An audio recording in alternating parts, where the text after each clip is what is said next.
Здравейте, вие сте с следващия епизод на Minecraft Survival Iron.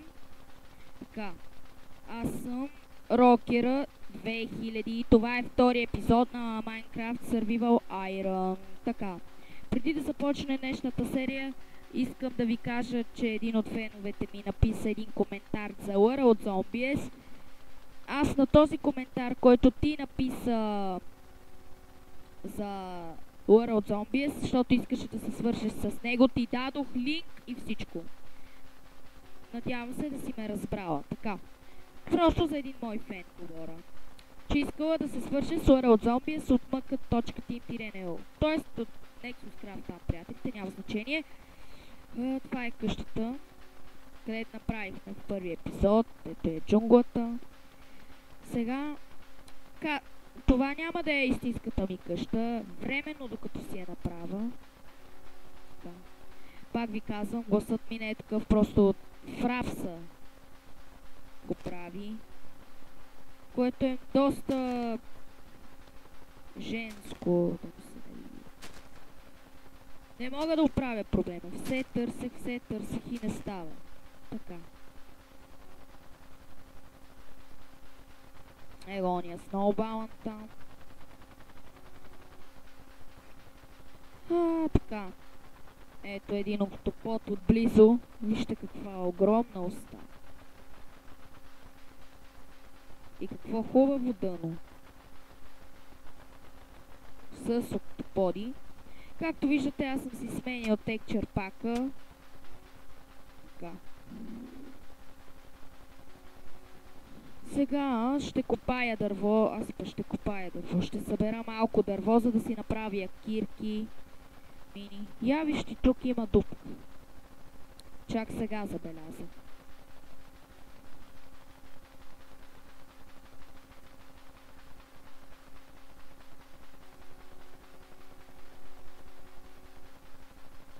Пак ви напомням, абонирайте се за мен и станете рокерчето на Рокера 2000, дайте положителен влог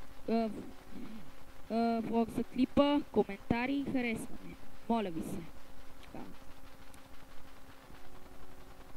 Ей, котка, може би ще я осиновя.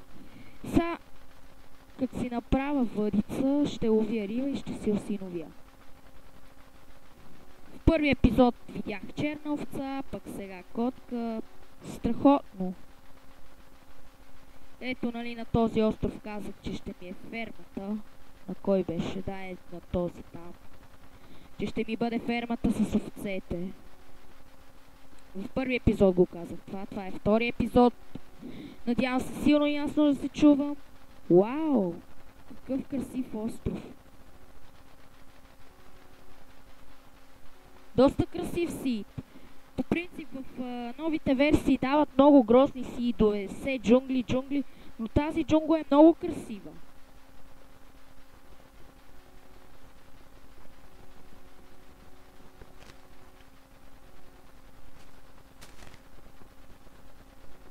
Така.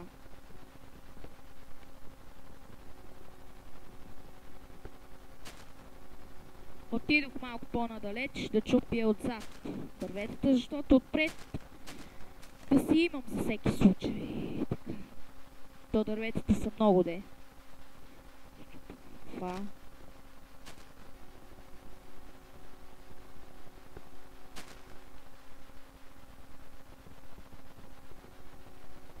Вие гледате този клип по Рокера Миро ТВ.